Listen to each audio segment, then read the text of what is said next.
Well, good evening, everyone, and welcome to the webinar this evening. My name is Peter Antigue, and I'm facilitating this evening. I'd like to start by acknowledging the traditional owners of the land in which I meet you tonight, which is the Wilgara and Bindal people, and to acknowledge the elders past, present, and emerging, not only on these lands, but on all the countries where you are based tonight. So welcome to the webinar. What we're hoping is that this is going to be interactive. You've got questions or comments, please let me know. I'll show you where to do that in a minute. But first, if we could go to the next slide, please, just to show you who we've got on tonight. We've got John Smithson, who heads up the pharmacy program, Sophie Morcheski, who is a JCU grad and a senior pharmacist in ED, acute care, Luke Campbell, who's a community pharmacist, business owner, and we've got Stephen Pham, who you saw in that lovely video a moment ago, who's a current student and social chair of JCU. Next slide, please, Bree. So we welcome comments and questions. If you would use the QA box at the bottom of your screen there, I'll be keeping an eye on those and we'll feed them to the panelists as required. So next slide, please. Over to you, John. Thanks, Peter, and hello, everybody. Thank you for coming along, and it's lovely to e-meet you as one way as this is. Look, I want to talk a little bit about a career in pharmacy, and I've been very fortunate in pharmacy to experience a lot of great things, from working in community practice to being a consultant, working in developing countries and Indigenous communities. So I think there's a great diversity in the career opportunities for pharmacists, and it can take you to a whole range of areas. Some of my colleagues that I graduated with have been working in Afghanistan in the past and worked for the ADF. Some work in hospital practice. Some of our graduates and some of my peer group are working in industry in terms of government and policy. And they're leading the conversation around pharmacy's role in healthcare in Australia. And so it's really interesting for me to reflect back on the opportunities as a career that pharmacy presents, has presented me and could present you as well.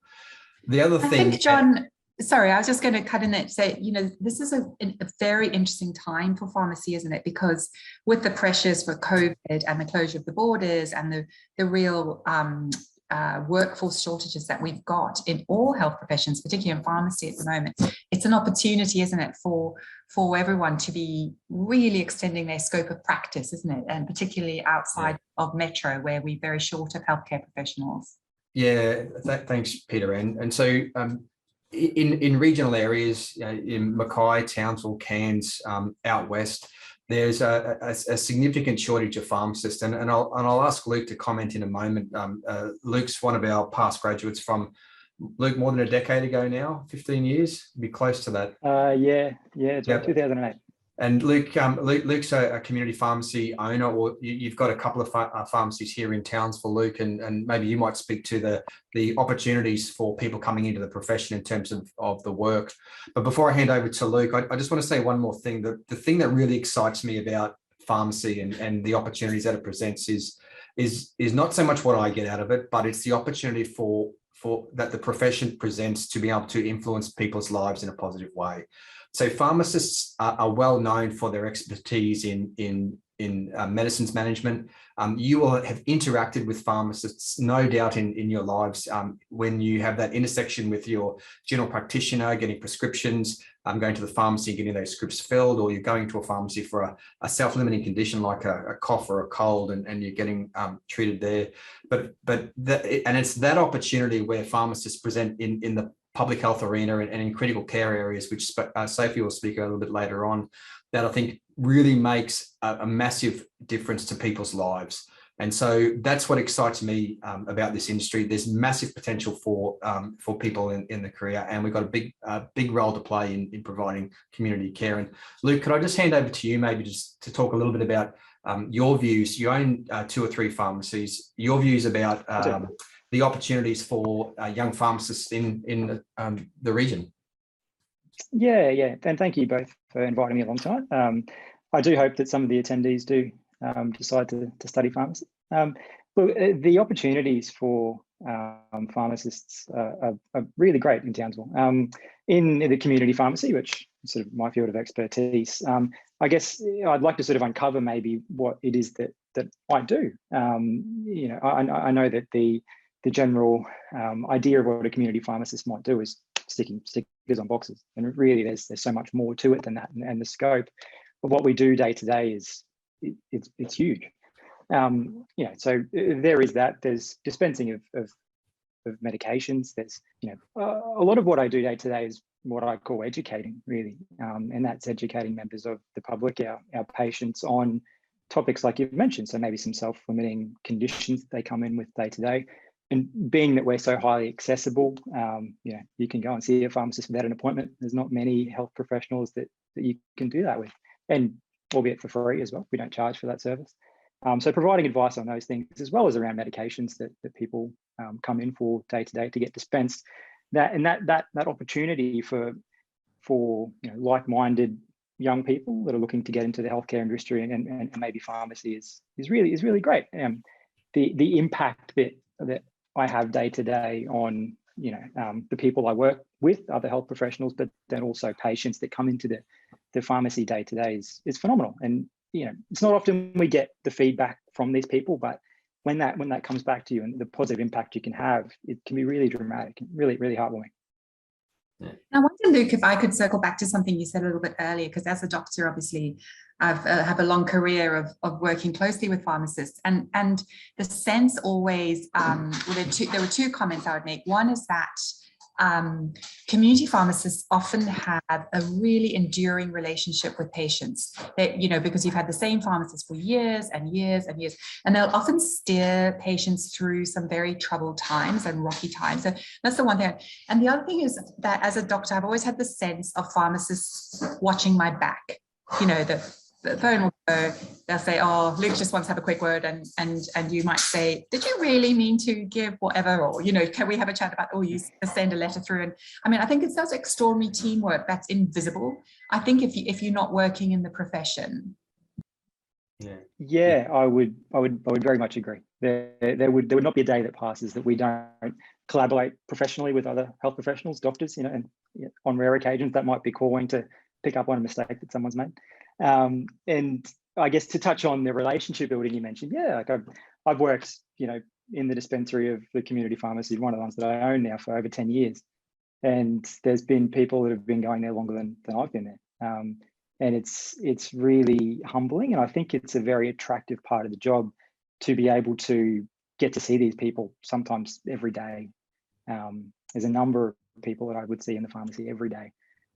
And, you know, for you know, a lot of them, that might be a social outing for them. They get to come in and speak to someone, and sure, yes, they get health advice, but they also just get to come in and have a chat. And you know, that's something that, again, is very rare, especially when you're doing that. And very important, because we know social isolation leads to poorer health outcomes. So having that, and before we leave this, John, if that's okay, just talking about community pharmacy, their role is, again, I think what community pharmacists often do is they help an older person navigate through.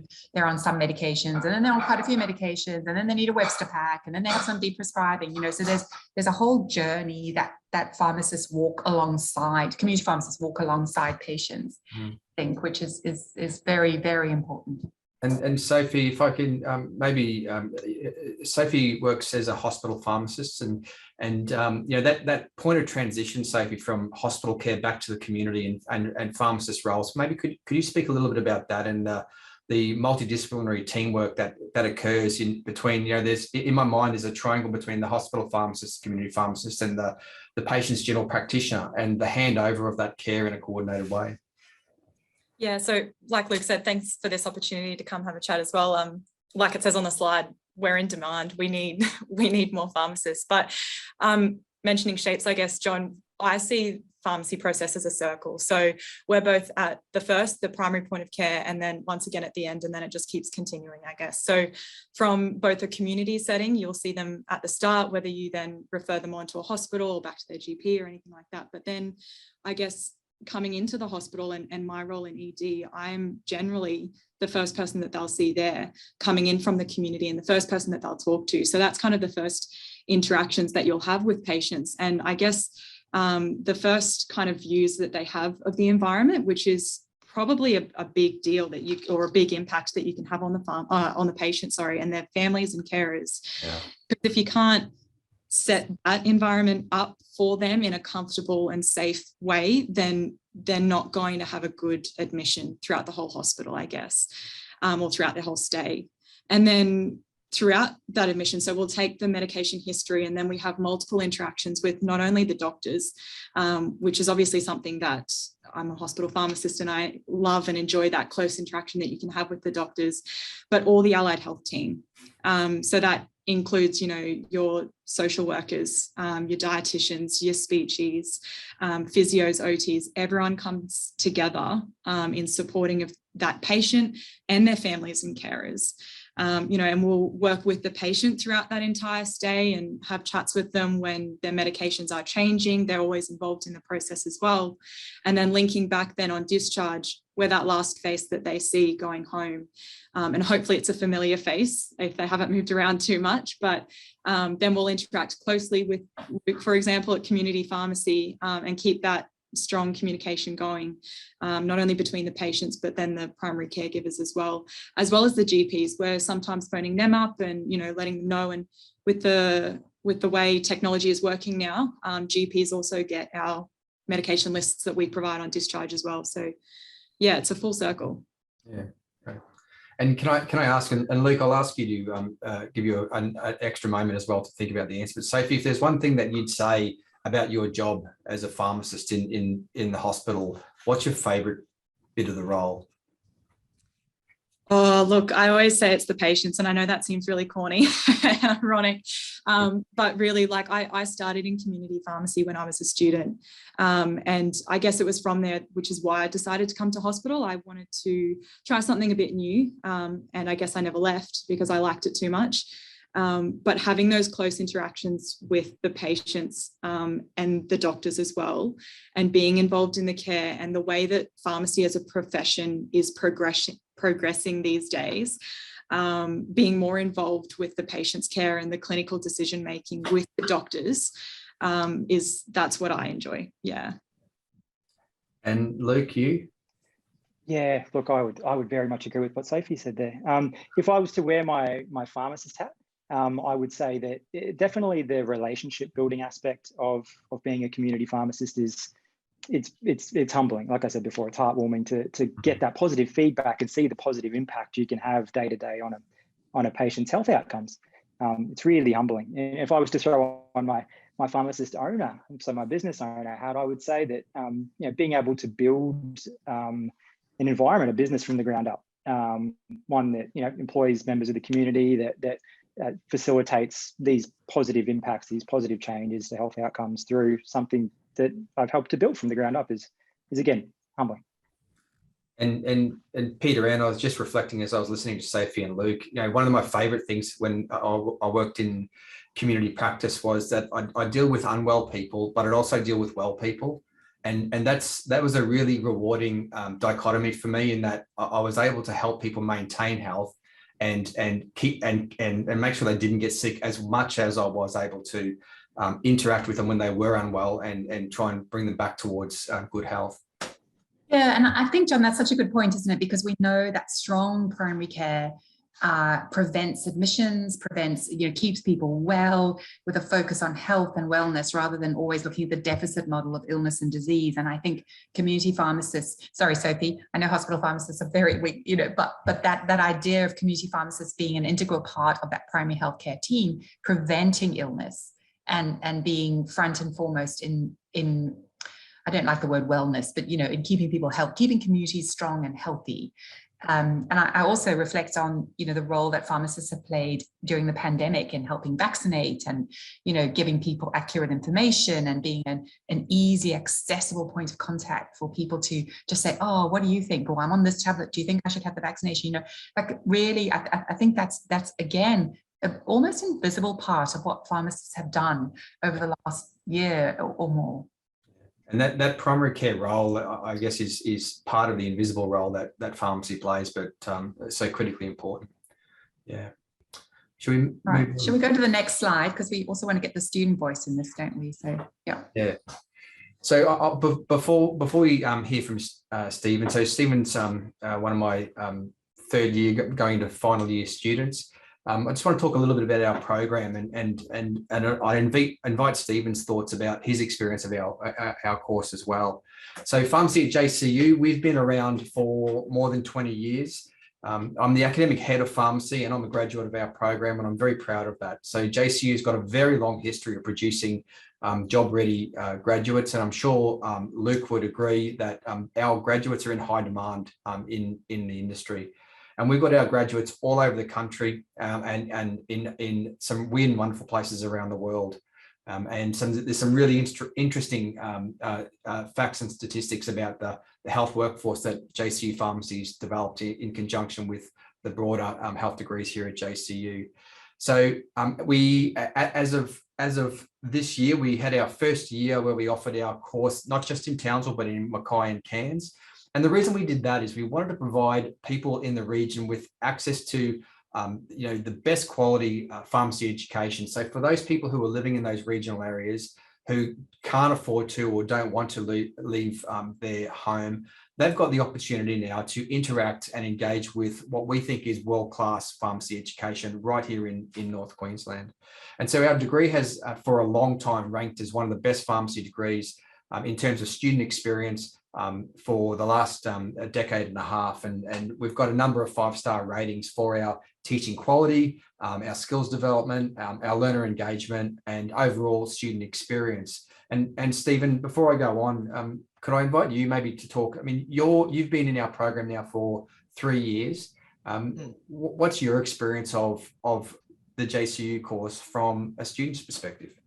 I generally enjoy it. It's amazing. Like, I go in there, I'm ready to learn, and then you teach me something new that I'm like, wow, that's unbelievable. It generally is like a 5-star like teaching experience, because every pharmacist I've met that has come from JCU is just brilliant. They're on top of it. They know so much, and I'm like, I can't believe someone can know this much information in their brain. And I'm like, wow, it's just amazing. So some of the things we do, thanks, Stephen. So some of the things we do in terms of our teaching, which is maybe a little bit different to other universities, we rely a lot on small group learning. So a lot of our materials are that you would traditionally consume in lectures are recorded with good digital artifacts online, which allows students to be able to engage with that material at the time that suits them before they come into the classroom and do the face-to-face small group learning with the academic staff. And Stephen, you will have experienced this year that our model of teaching, where you're getting those online resources and then coming into the small group work and face-to-face. And maybe you can comment on what that's meant for you in terms of your learning experience. With the whole COVID thing that's happened with us, we've basically moved all online with our lectures, which I think is very good for now because I'm quite flexible and can study at my own pace. But then as I study early in the week, we also have these GLSs, so guided learning sessions, that really help reinforce that information that I have learned earlier on. And I just, the practice we get in really helps me just reinforce that clinical knowledge. Yeah, that applies. Stephen, could I follow that up with just a question about asking how much practical experience students get? Would you be able to just outline that a little bit? Do you mean like practice as in like experience in the workforce, or do you mean like... Yes, so sort of practice. Well, I suppose a bit of both, hands-on in the lab, I guess, but also practical industry experience. Yes, we do quite a bit of, in our third year, we do quite a bit of clinical dispensing, which is basically preparing us for the workforce for when we do have to dispense, as well as we do placement, which is quite fun. We do a couple in first and second year. They're just quite, like dip your toe into, like a slight dip your toe into the workforce. So you do, first year is just a little bit community, and you have a little workbook you finish. You have to complete. So Sophie, I know it's a very, very long time ago, but how did you feel when you did your first year one placement? Do you remember what that was like? Yeah, I do actually. We all hopped on a little bus. We were split up into small groups, like John was just saying. We still did it in small groups. Hopped on a little bus and we all went to our designated community pharmacy. And, you know, like Stephen was also saying, it is exactly like that, dip your toe in your experience. And, you know, we were shown around a community pharmacy and that's how it worked. And then going on to second year is when we went into the hospital setting. And so we came over here to the Townsville Hospital actually, because back then it was only just a Townsville course, and obviously now it's expanded, so they can do much more now. But yeah, we came over to the hospital and we were shown around and went to all the different areas and units, of which even the hospital has grown now. So there's a lot more for them to see. And then, yeah, moving on into third and fourth year is when we had a lot of placement, which was great and prepared me for the workforce perfectly. Yeah. And Luke, you'll now be in a position where you're taking students coming onto their placements. What's your experience of the kind of the job readiness, the skill base of the JCU students that are coming to you? You don't have to name Stephen by name, but if you want to come. I would gladly take Stephen as a placement student. No, look, I'm biased here, but the quality of the students that I see through JCU is top notch. The workforce readiness that goes into preparing these students for their placements and for their internships and being pharmacists is phenomenal. I think a lot of the the interactions that they have with customers from the get-go of them stepping into our pharmacies, regardless of their experience, is much further above the levels from than what I see from the students from other universities. Yeah, and really high quality. Yeah, and one of the things about our placement program is that it's deliberately weaved throughout the course, so students get a taster of what real practice as a pharmacist is from the very beginning, because that sometimes helps motivate them or helps them understand whether for example, community pharmacy might be more for them than hospital pharmacy. But we deliberately have one of the highest number of clinical placement hours of any program in the country. And it speaks, Luke, I think, to that work readiness that we're trying to produce for our communities. So because we're a university in a regional area that serves tropical remote communities as well, we want our graduates to be more work ready so they can step out into that workforce in areas of need and demand, and be more effective earlier in their transition. Yeah.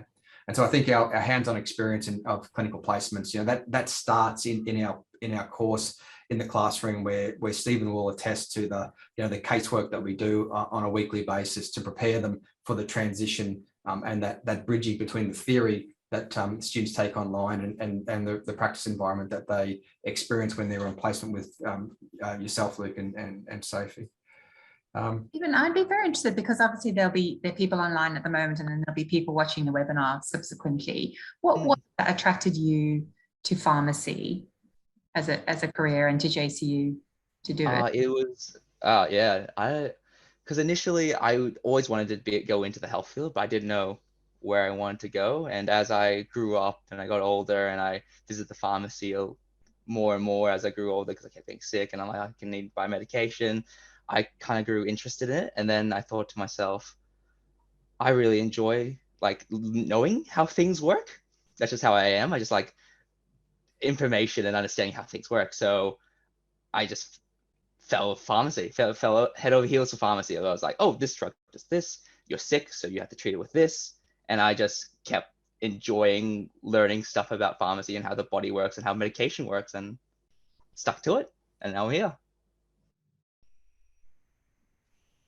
And so Peter, and just one last final point I'd like to make is the other feature of our course, apart from the extensive clinical placements, is the way in which we connect our students to each other and back to the profession. And so we have we deliberately construct small group learning environments for students to come together and work in teams, and that really comes to a crescendo in year 3, where the students come together to do either individual or group research projects, and we have students working in groups, not just in the classroom to learn about the different pharmacy practice concepts as well as the therapeutics, but also working together to develop new research in the course. And I think that that connection between students is a real feature of our program, which allows them to be successful, because when we're working in teams, we're often we're multiplying the benefit of the individuals, but also we're connecting our students back to the profession through mentoring programs with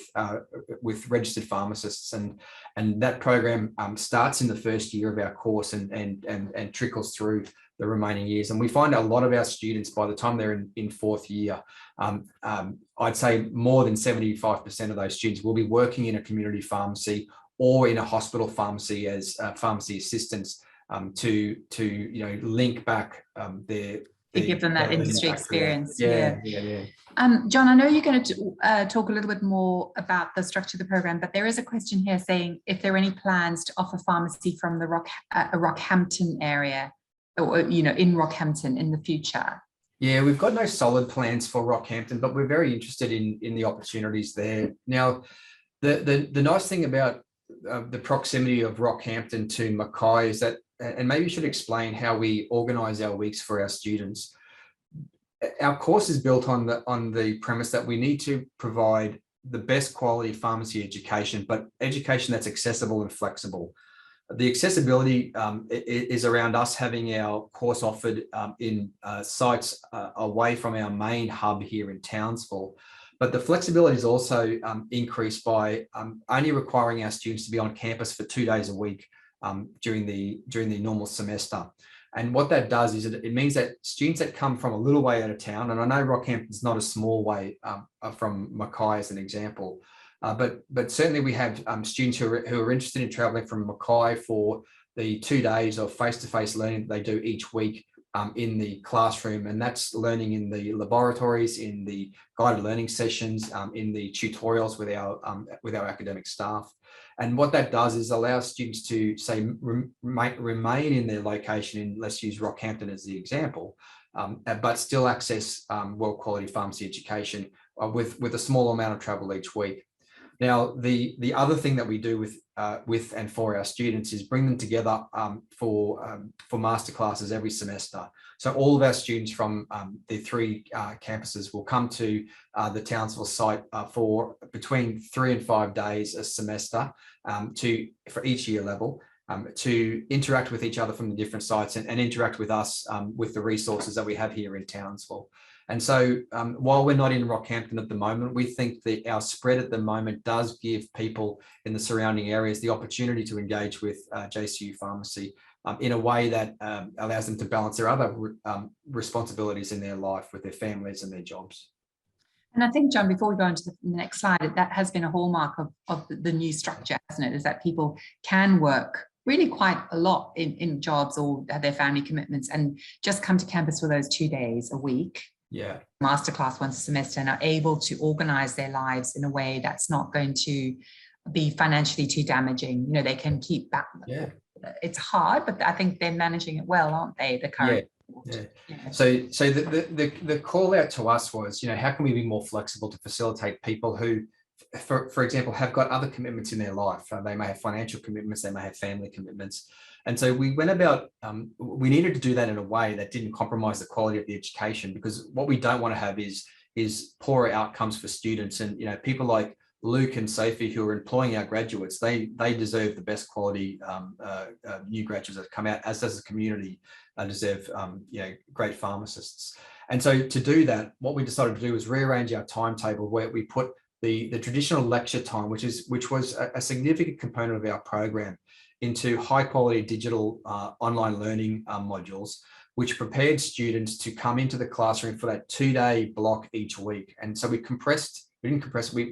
grouped all of the face-to-face componentry of the course in each week. So the students could come, attend for the 2 days, and then they've got the other 5 days of the week, including the weekends, to plan the other aspects or fill the other aspects of their life. And look, we find that this represents a really good balance for students. And Stephen, you've experienced that in the 3rd year of your program, and I'm wondering whether you might have any commentary about that.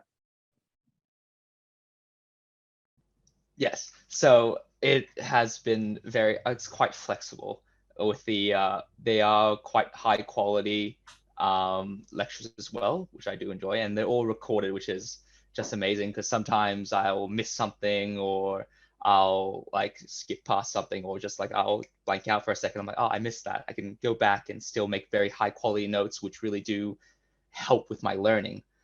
And also that 2 days a week that we actually do have to, the mandatory 2 days that we have to come in, is very good because I can keep up with all my my part-time job at a pharmacy, as well as be very flexible with my study, which works out very well for me.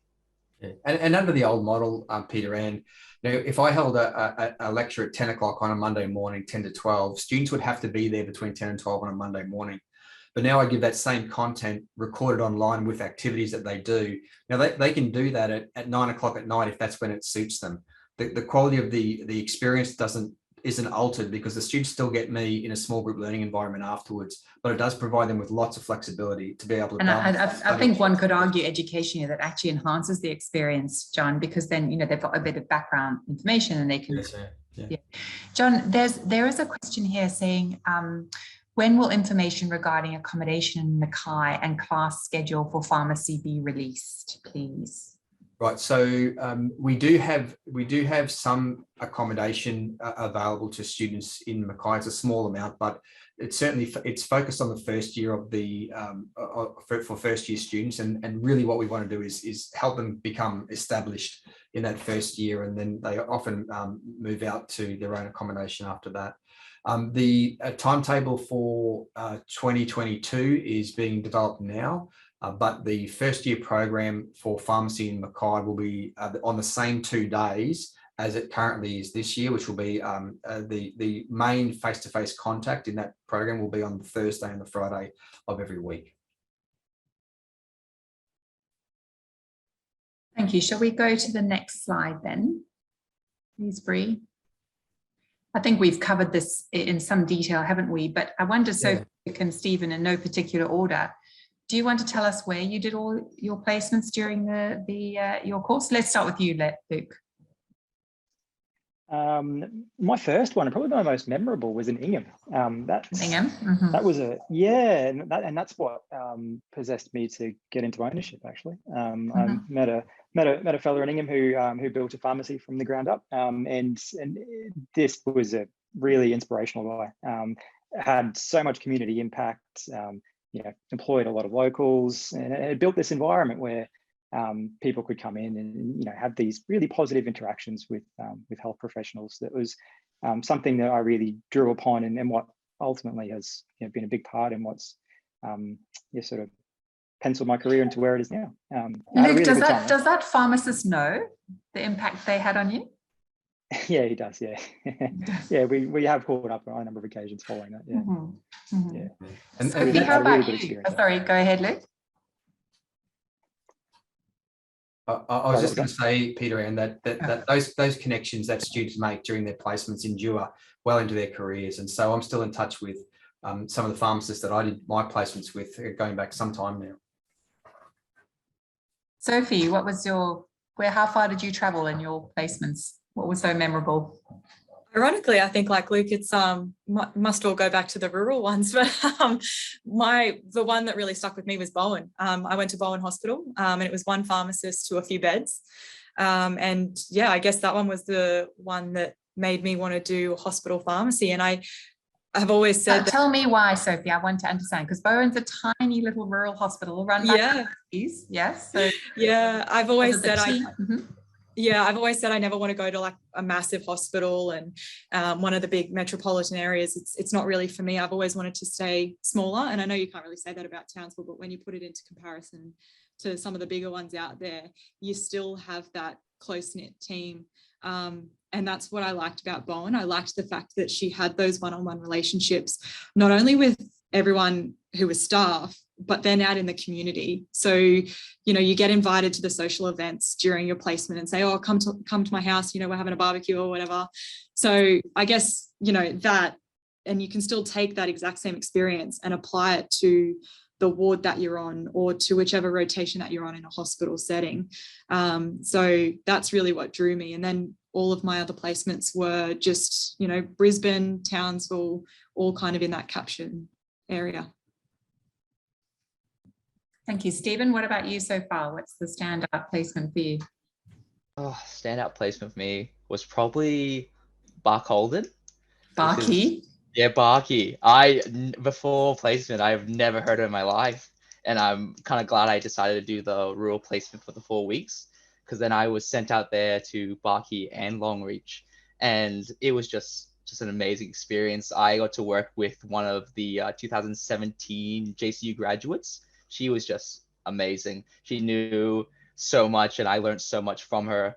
And we did outreach to not only Longreach, but also places like Alpha and Blackhole. And if for people listening that don't know where those places are, neither did I. And I was like, wow, it was just very eye-opening. I really did enjoy what she did, and how just she had these like very good connections with her patients as well as her clinical knowledge was amazing. And how there was this like in these small like towns, there was this like multidisciplinary teams. Yeah, we know. Thank you. Yeah. We got there eventually. They just worked so just cohesively, and really they worked so well together, and really trusted each other and bounced ideas off each other, and really cared. Yeah, and I think, Stephen, talking as a rural doctor, I think just circling back to what Luke and Sophie were saying earlier, the impact that you have on patients' lives is so much more visible when you are in a smaller community, isn't it? It's very powerful. And I think, you know, you can have sort of healthy narcissism and unhealthy narcissism. But I think, you know, healthy narcissism is where you feel valued, and you see that what you're doing, it gives you a sense of purpose. You have to get out of bed every day because you're doing something that actually has meaning and value and impact, doesn't it? And I think that's very powerful. I mean, it's worth gold, isn't it? It really is. Yeah. Sorry. Okay. So a very different question here, and this might go to you, Sophie.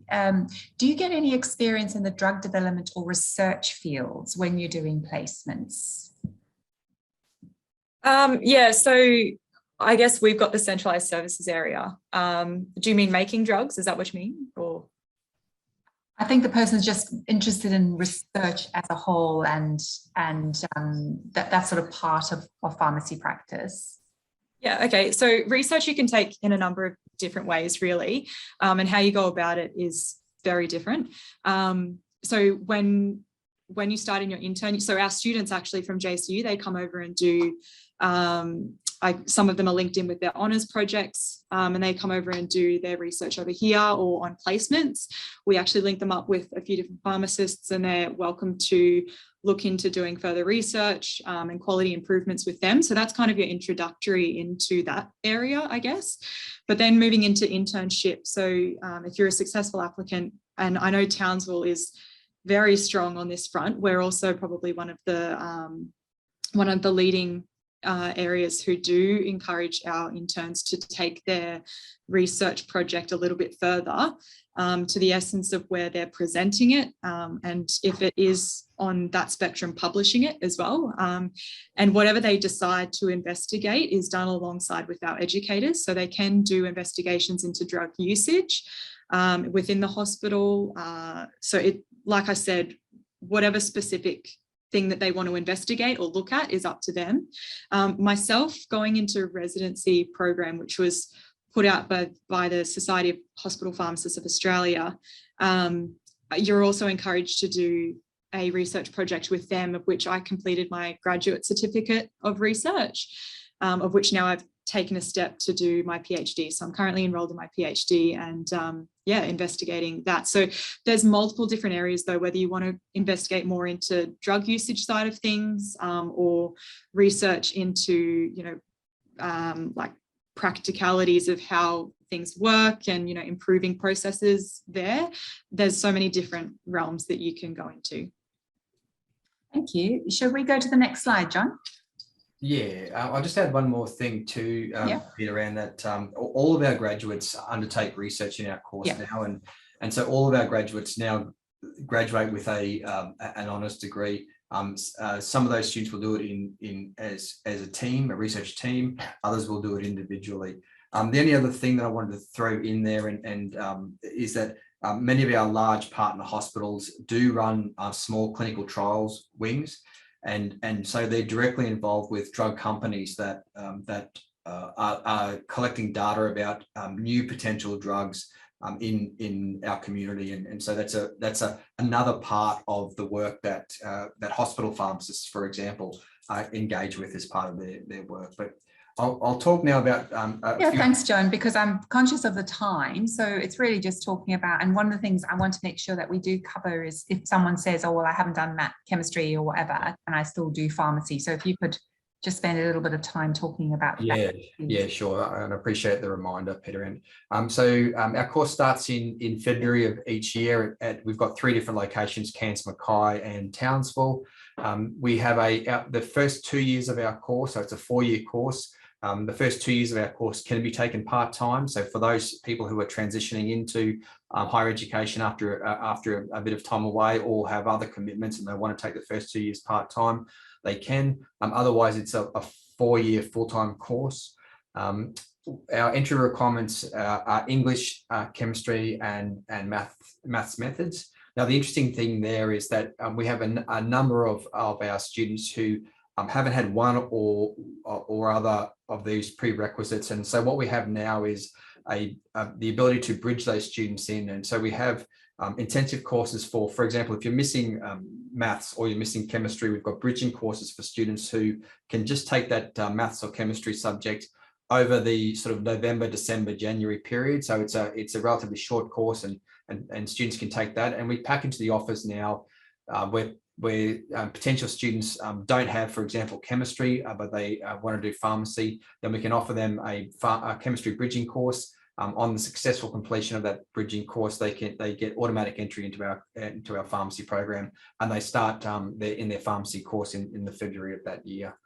For those students who don't have an ATAR or have been away from learning for some time, and they don't feel comfortable or confident in transitioning into a pharmacy program, but want to make a shift into health, and pharmacy is a great place to be, as well as health as an industry. We have a diploma of higher education, and so that program is designed in the first year to really bridge from where people are now to where they need to be in order to be successful in the first year of their chosen degree. And so we're finding the combination of those two pathways, in addition to the traditional pathway for those school leavers who meet all of our entry requirements, are facilitating students' entry into our course. Thanks, John. Bree, could we go to the next slide?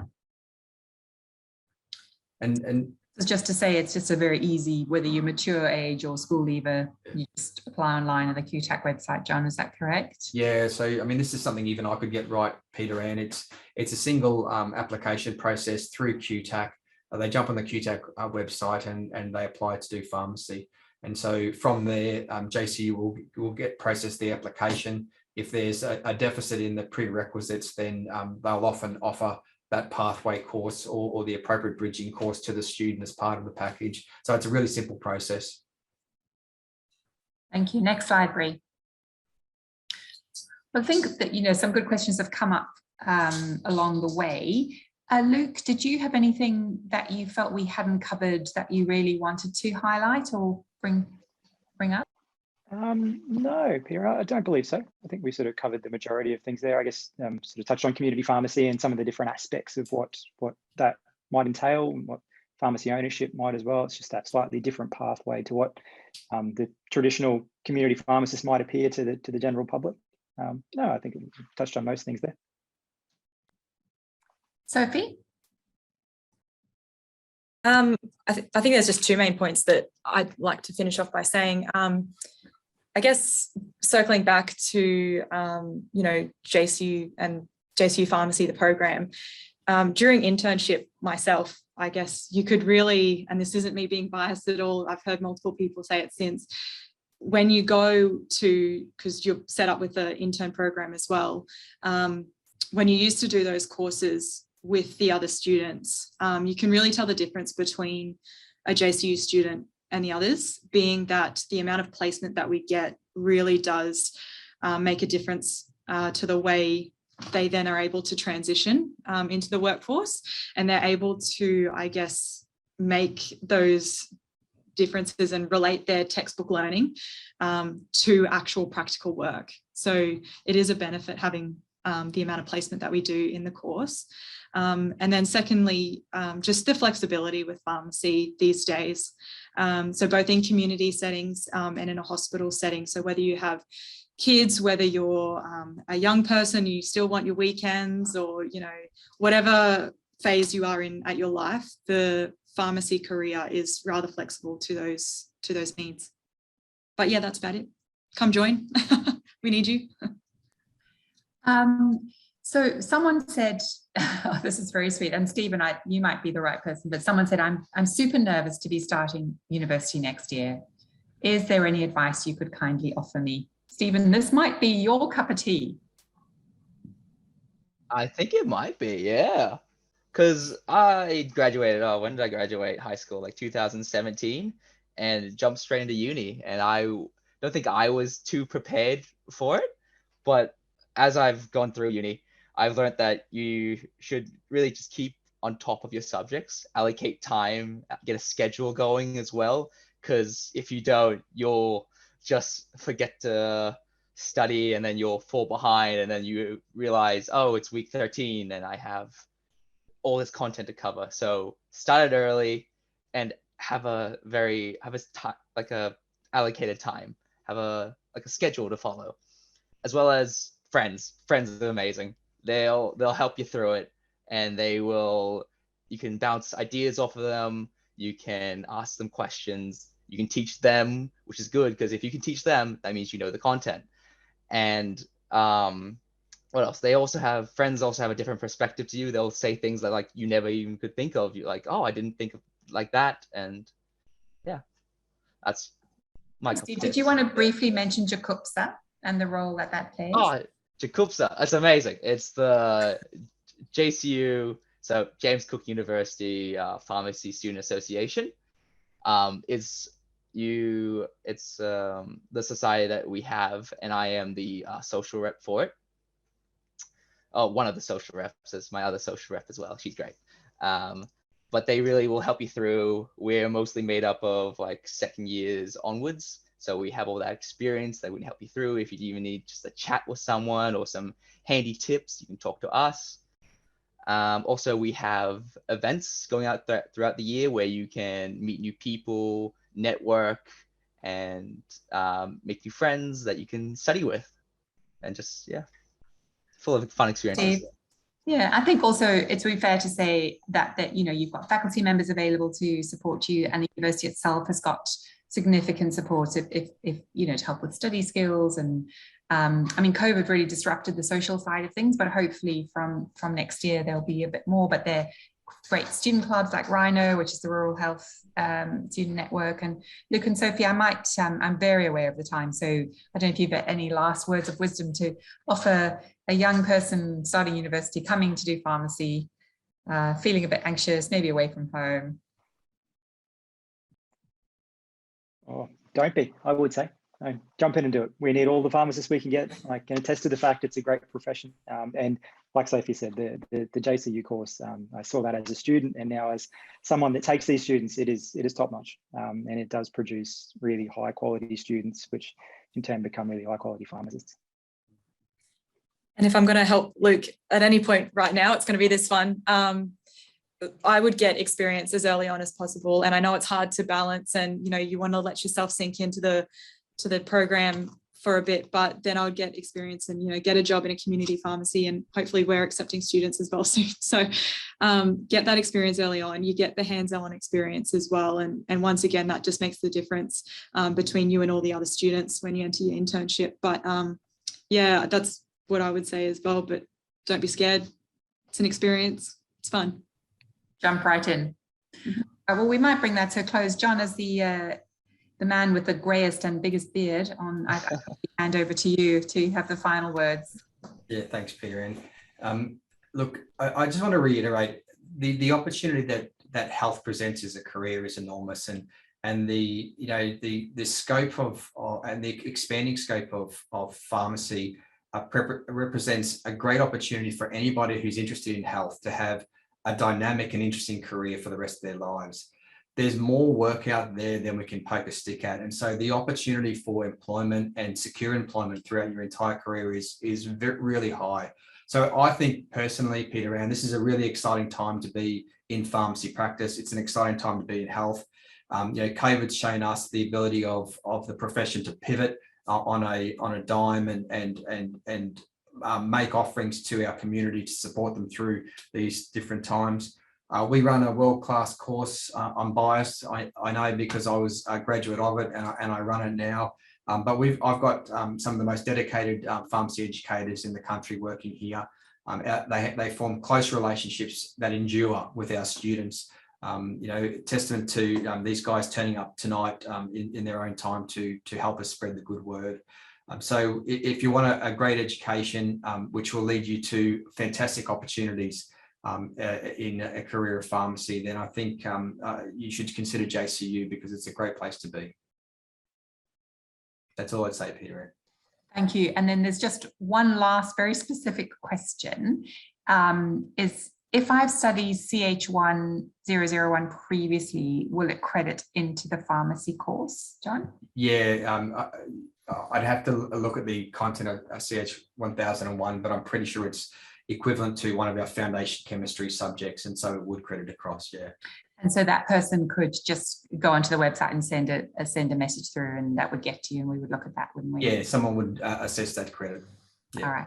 But generally speaking, first year chemistry is first year chemistry. First year chemistry, exactly right. Yeah. All right. Well, thank you so much, everyone, for giving up your time, and thank you to the web people who came to listen. And this will be sent out to all the people who registered for the webinar as well. So there might be some follow-up questions on that. Good night, everyone, and thank you. Anne. Thanks, Luke. Thank you so much. Thanks, Good night. Stephen. Thank you. Thank you. Bye-bye. Thank you all. Have a good night.